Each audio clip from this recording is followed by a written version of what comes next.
to begin this transmission in the following way. With the idea that we have labeled shifting through infinity.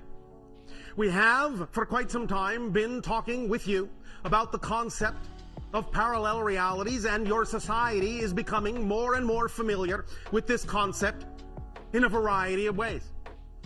Many even of your entertainments on your television sets and your motion pictures are now presenting ideas, and have for quite some time, of parallel realities. But the idea is that while these may seem still to be something exotic, something unusual, something that you don't necessarily know how to access, the truth is that you access them all the time. Every day, every moment. In fact, you access them billions of times per second. The idea really is to understand, as we have discussed before, is that everything already exists right now. It is all one thing. There is only here, there is only now. What you call the past, what you call the future, in a sense, are simply matters of illusionary perspective. The future and the past are perspectives, not places. They don't exist as places. They are just another way of seeing another now, another angle of the now. All the different things you call moments, this moment, that moment, from your linear space-time perspective in physical reality, are simply different perspectives, different angles, different points of view of the same now moment of existence, because there is only one. All things exist in all forms right now. So therefore, from a linear perspective, the idea of everything existing all at once is expressed in a space-time framework that you understand as multiple, simultaneously coexisting parallel realities. That's the only way for that concept to exist in a space-time referential frame. But the idea is that every single one of those in existing now is its own reality, its own universe, absolutely total and complete. But the idea is that it is like a series of frozen snapshots. Every single moment unto itself actually has no motion in it. The idea is very similar, as we have often explained, to the analogy of what you call your motion picture film, which is composed of several frames, each of which, unto itself, exhibits no motion whatsoever. But when you run it through your projector and when you pass the light through it onto the screen, you get the illusion of motion by picturing one frame at a time in what you call a sequence. Reality is actually structured much that way. There are this number of simultaneously coexisting frozen moments, and as you pass, in a sense, you project, in a sense, your consciousness through these moments from different perspectives, you create the illusion of motion.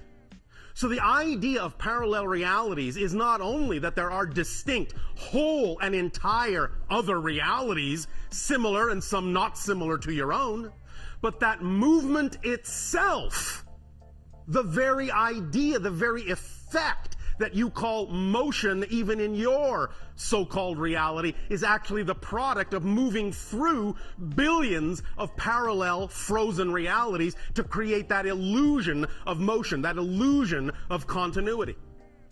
So accessing parallel realities is not something you have to learn how to do. It's totally automatic to your nature as a co-creator, as an aspect of creation. The idea why we are expressing this at this time is that there are ways for you to learn to use this, to become aware of the fact that you're already doing this, to expand your awareness of the total of reality to some degree. Now, granted, from the physical perspective, you will not necessarily have the capability of becoming aware of the totality of creation, but you can certainly become aware of more of it, at least that which is relevant to the window of physical reality in which you have chosen to exist, or in which you have chosen to experience your consciousness in this way. So the idea is to understand that you don't really have to learn how to access these parallel realities. You just have to learn to accelerate your ability to perceive more of what you are already a part of. And that's really all there is to it. But we would like to give you a little bit of an illustration, if we may. Lights. All right. Now, there is a device, and this device that you have on your planet will be utilized to help illustrate the point. Generally speaking, when you have multiple realities, they are vibrating in a sense, flickering if you wish to put it that way, on and off very quickly. In a sense, analogous to the idea of what you call the strobe. The idea being that because it flashes so quickly, you get a smooth sense of continuity.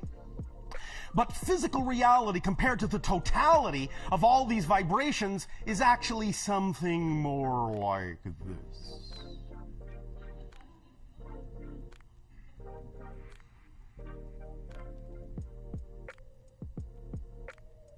So, the idea is that physical reality is really a series. Motion in physical reality is really a series of these frozen moments.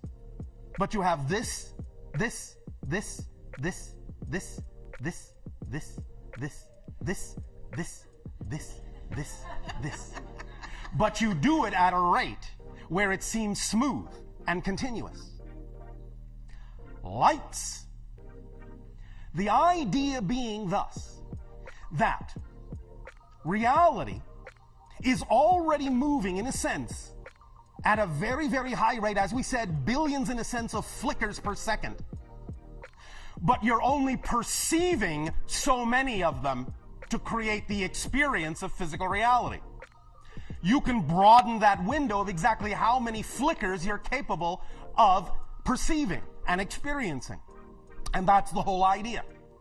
So, expansion, enlightenment, is really the process of stepping up your vibration, stepping up your frequency, so that you be able to match more of the beats, get in sync with more of the flickers, and thus be able to perceive more of the realities that exist already all around you, but which you find are now invisible to you if you do not actually vibrate at a rate that is commensurate with the ability to perceive more of those flickers.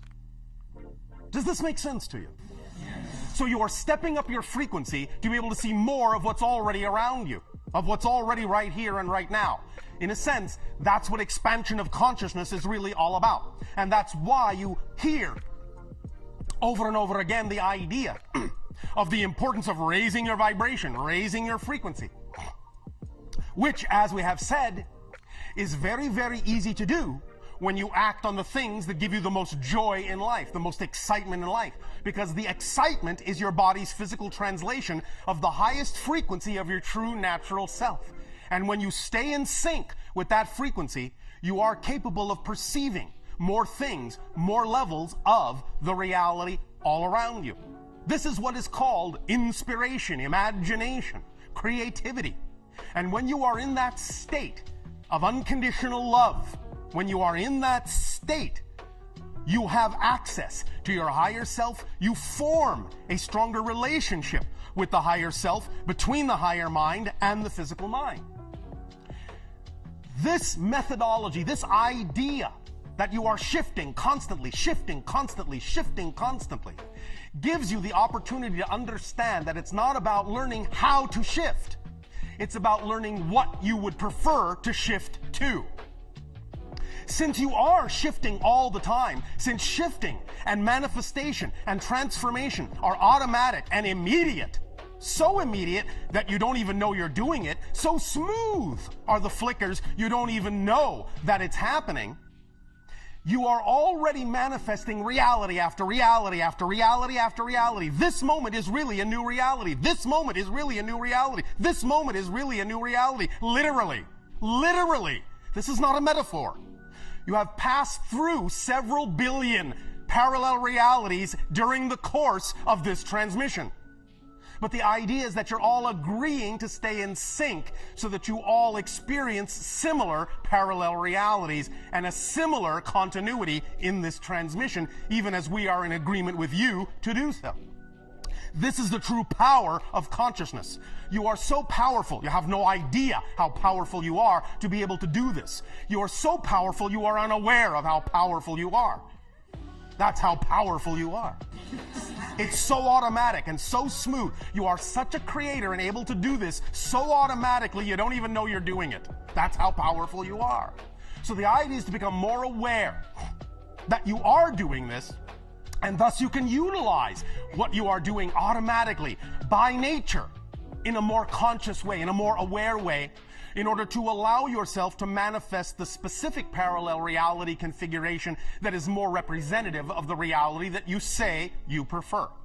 So because, and here's the point, because you are constantly, automatically shifting immediately from parallel reality to parallel reality, the idea is that you don't have to learn how to shift. The idea is to understand that you can make a bigger degree in the difference between one parallel reality and the other, because the only reason you don't know you're shifting is because you keep creating parallel realities that are so similar to the last one, you barely notice the difference. Now, you do notice it because there is, as we said, such a thing as movement. And as we have explained, movement itself is actually a shifting through parallel realities. But again, that's not what you've been taught to understand, so you don't recognize motion as shifting through billions of realities. Even this motion required several billion parallel realities to actually experience.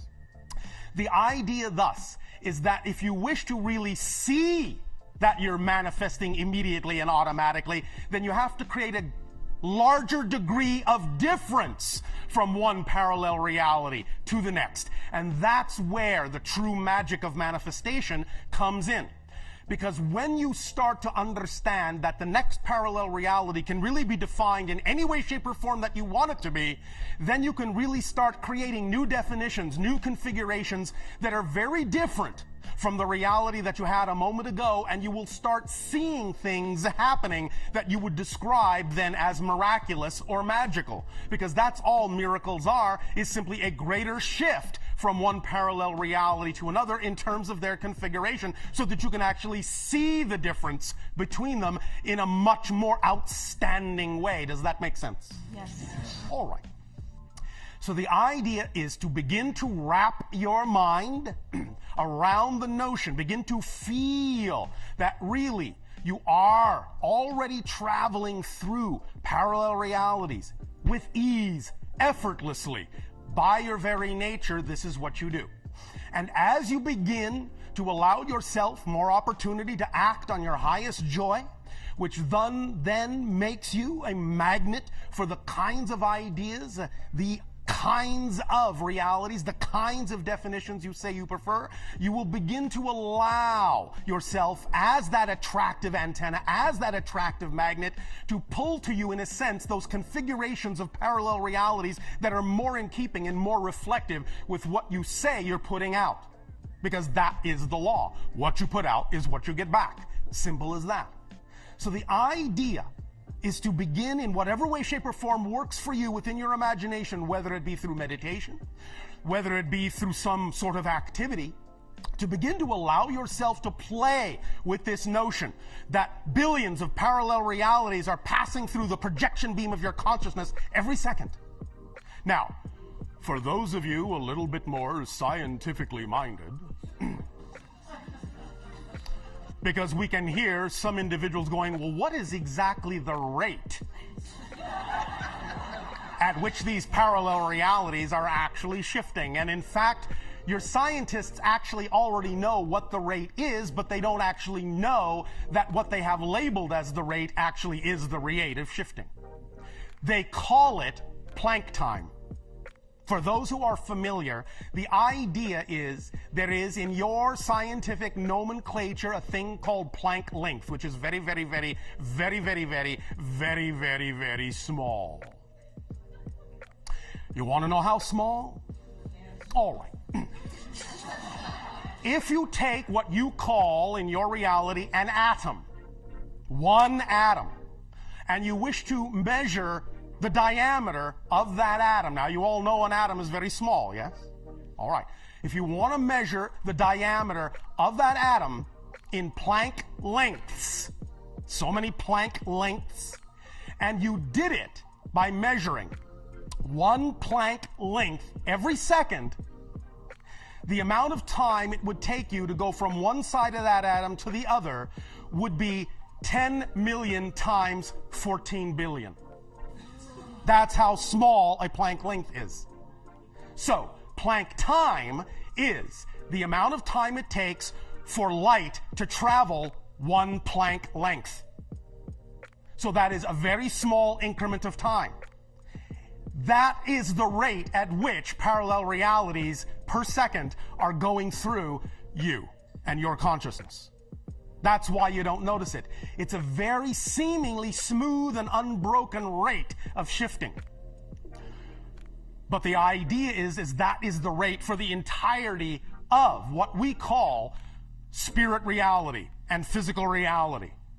It encompasses all dimensions, all realities, all expressions of parallel reality of any kind.